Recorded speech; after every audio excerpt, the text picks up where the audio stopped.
नमस्कार, मैं राहुल आपका हार्दिक अभिनंदन करता हूं, आपका स्वागत करता हूं आपके अपने YouTube चैनल परीक्षित में। और मैं ऐसी आशा करता हूं कि आप सब कुशल से होंगे।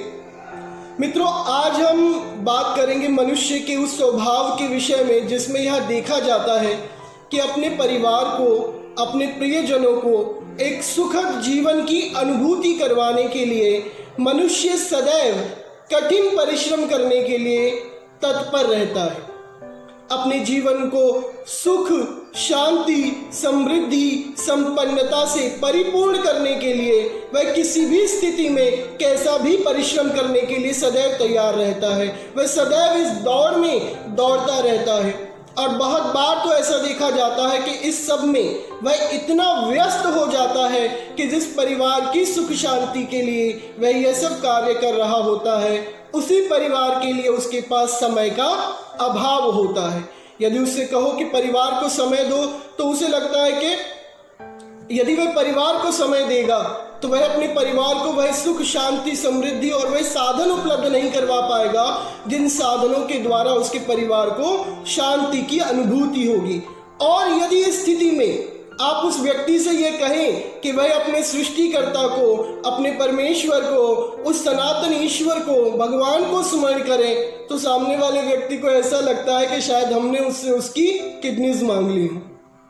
क्योंकि ऐसा करने से उस व्यक्ति को यह लगता है कि उसकी वो जो कूल इमेज है, जो बहुत ही मॉडर्न इमेज उसने बना के रखी है, शायद वह धूमिल हो जाएगी। परंतु मनुष्य को कभी भी यह नहीं भूलना चाहिए कि वह सृष्टिकर्ता को किस प्रकार से अपने जीवन में स्मरण करना चाहिए, किस प्रकार से एक सृष्टिकर्ता उसके जीवन में कितना महत्वपूर्ण है। चाहे एक वृक्ष कितना भी विशाल हो जाए, उसकी शाखाएं कितनी भी फलदायी हो जाए, उस पर कितने ही सुगंधित और आकर्षक पुष्प क्यों ना लगे, परंतु यदि वह अपनी जड़ों से नहीं जुड़ा रहेगा तो उसका फलवंत होना संभव कदापि नहीं है। यदि कोई अपने जीवन में फलवंत होना चाहता है तो यह आवश्यक है कि वह अपनी जड़ों से सदैव जुड़ा रहे, अर्थात वह ईश्वर से सदैव जुड़ा रहे, क्योंकि ईश्वर के द्वारा ही उसकी आत्मा पोषित हो सकती है, उसकी आत्मा को वह शांति मिल सकती है जिसकी तलाश में वह सदैव लगा रहता है। अनादिकाल से यह देखा जाता है कि मनुष्य शांति की खोज करता रहता है। यदि वर्तमान समय में भी देखा जाए तो मनुष्य शांति के लिए बहुत से उपाय करता है, सुकून पाने के लिए बहुत सी कोशिशें करता है। बहुत बार वह शांति को, सुकून को 2 घंटे की मूविंग में तलाशता है। बहुत बार 6 डेज की आउट स्टेशन की ट्रिप में वह उस शांति को खोजने की कोशिश करता है। बहुत बार सैटरडे नाइट आउट या फ्राइडे नाइट आउट में उस शांति को खोजने की कोशिश करता है। कभी कभी डिस्को में जाकर उस शांति को खोजने की कोशिश करता है, परंतु वह शांति क्षणिक है। आप 2 घंटे की मूवी में समय व्यतीत करके आपके मन को बहला अवश्य सकते हैं। 6 दिन के लिए शहर से बाहर जाकर अपने दुख को और उस तनाव को कुछ समय के लिए आप नजरअंदाज तो कर सकते हैं, परंतु वह असीम शांति, कृपा आपके हृदय, आपकी आत्मा में केवल ईश्वर ही पहुंचा सकता है। इसलिए उस ईश्वर का स्मरण करना, इसलिए उस ईश्वर के नाम को जपना अत्यंत महत्वपूर्ण है। इसलिए उनका हमारे जीवन में होना बहुत ही महत्वपूर्ण है। अब प्रश्न उठता है कि ईश्वर को कैसे पा सकते हैं, जिससे कि वह शांति हमारे जीवन में आ सके, जिससे कि उसकी उपस्थिति हमारे जीवन में सदैव बनी रह सके। हम यह देखते हैं कि इस प्रकार से श्रीमद् भागवत में लिखा हुआ है कि सतयुग में ईश्वर प्राप्ति के लिए जो सरल मार्ग था वह था तपस्या करना, तप करना, ईश्वर की ध्यान लगाना। हम देखते हैं कि वर्षों तक तपस्या की जाती थी। त्रेता युग में हम देखते हैं कि मनुष्य यज्ञ और अनुष्ठान कर कर ईश्वर को प्राप्त करने की चेष्टा करता था। और यदि द्वापर युग में हम देखें तो वह दान और पूजा अर्चना के द्वारा ईश्वर को प्राप्त करने के लिए कोशिश करता था और ईश्वर को प्राप्त करता था, शांति को प्राप्त करता था। परंतु भगवान श्री कृष्ण जो त्रिकालदर्शी हैं, जो जानते थे कि कलयुग में मनुष्य के पास इतना समय नहीं होगा कि वह तप कर सके, तपस्या कर सके, ध्यान कर सके, वह जानते थे कि मनुष्य त्रेता युग के समान यज्ञ करने की भी चेष्टा नहीं करेगा।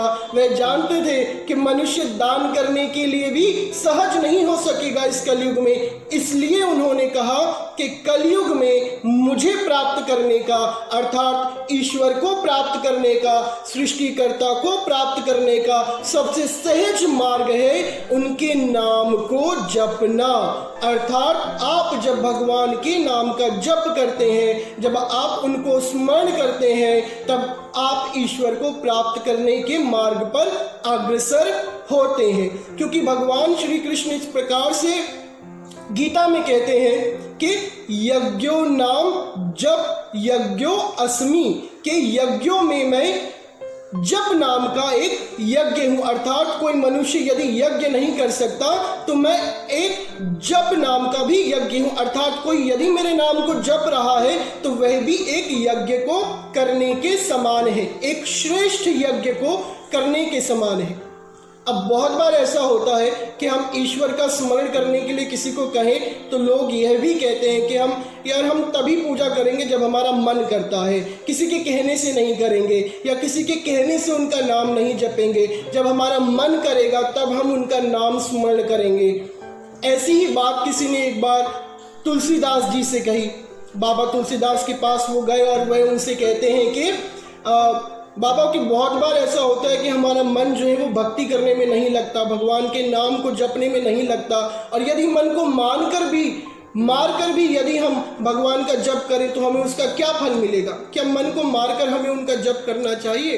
तो बाबा तुलसीदास बहुत ही अच्छी बात वो उस समय कहते हैं। वो कहते हैं कि तुलसी मेरे राम को रीझ भजो या खीज, तुलसी मेरे राम को रीझ भजो या खीज, भौम पड़ा सब जमे उल्टा सीधा बीज। वे कहते हैं कि आप भगवान का नाम चाहे किसी भी स्थिति में क्यों ना लें, वह जरूर आपके जीवन में फलवंत होता है।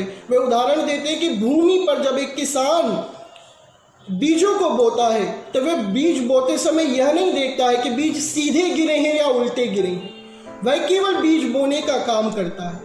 ठीक उसी प्रकार से मनुष्य को भी ईश्वर के नाम का जप करते रहना चाहिए। जैसे कि किसान बीज बोते समय बीज बोता चला जाता है और अपनी ऋतु में अपने समय पर वह बीज फलवंत होते हैं और किसान को उसके परिश्रम का फल मिलता है, जो उसके लिए बहुत ही सुखदायी, हर्षदायी और शांतिदायी होता है।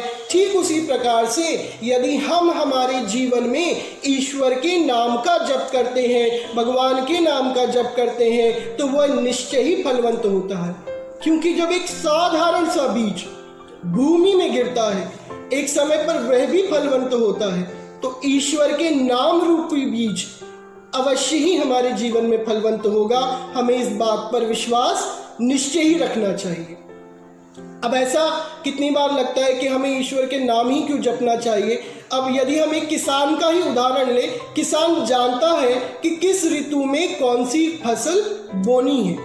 खरीफ की ऋतु में खरीफ की फसलें बोनी है और जो रबी की फसलें हैं वो रबी की ऋतु में बोनी है। अर्थात वह ऋतु के अनुसार फसलों को बोता है, बीजों को बोता है। ठीक उसी प्रकार से यह जो घोर कलयुग है, इसमें ईश्वर की भक्ति का सहज मार्ग जो है वह है उनके नाम का जप करना। आप चाहे जहां कहीं पर भी क्यों ना हो, किसी भी स्थिति में क्यों ना हो, किसी भी स्थान पर क्यों ना हो, आप यदि उनके नाम का स्मरण करते हैं, यदि उनके नाम का जप करते हैं, तो निश्चय ही उसका प्रतिफल आपको मिलेगा। निश्चय ही आपके जीवन में वह शांति आएगी, निश्चय ही आपके जीवन में वह आनंद आएगा जिसको आप बाहर खोजते हैं। क्योंकि ईश्वर आपके भीतर है, ईश्वर आपके भीतर निवास करते हैं। जो लोग इस समय इस वीडियो को सुन रहे हैं, देख रहे हैं, मैं आपसे कहना चाहता हूं कि ईश्वर आपके भीतर वास करते हैं। वे चाहते हैं कि आप उसको खोजें, वे चाहते हैं कि आप उनके नाम का स्मरण करें, जिससे कि वह शांति जो अनंत है आप उसे प्राप्त कर सकें। जिससे कि वह आनंद जो कभी भी ना नष्ट होने वाला है आप उसे प्राप्त कर सकें। मैं आपसे प्रार्थना करूंगा कि आप अवश्य अपने जीवन में इस चीज को आजमा कर देखें, आप चख कर देखिए। आप यदि मैं आपसे कहता रहूं कि इस बिजली के तार में करंट है तो आप कहेंगे कि हमें तो करंट दिखाई नहीं पड़ रहा है, तो मैं आपसे कहूंगा कि आप एक बार छू कर देख लीजिए, आपको ज्ञात हो जाएगा कि उसमें करंट है या नहीं है। ठीक उसी प्रकार से यदि मैं आपसे कहता रहूं कि आप भगवान का जप कीजिए आपको फल मिलेगा, परंतु जब तक आप जप नहीं करेंगे आपको वह फल कैसे मिलेगा? आपको वह करके देखना होगा, आपको उस ईश्वर को चख कर देखना होगा कि वो कितना भला है, कि वो कितना वास्तविक है, वह कण कण में निवास करने वाला है, वह आपके भीतर निवास करने वाला है। भगवान सांब सदाशिव आपकी देह प्राण आत्मा पर आशीष दें। माँ आदिशक्ति आपकी आत्मा प्राण देह पर आशीष दे, उनकी उपस्थिति सदैव आप सभी के साथ बनी रहे। आप सभी को मेरा प्रेम भरा नमस्कार।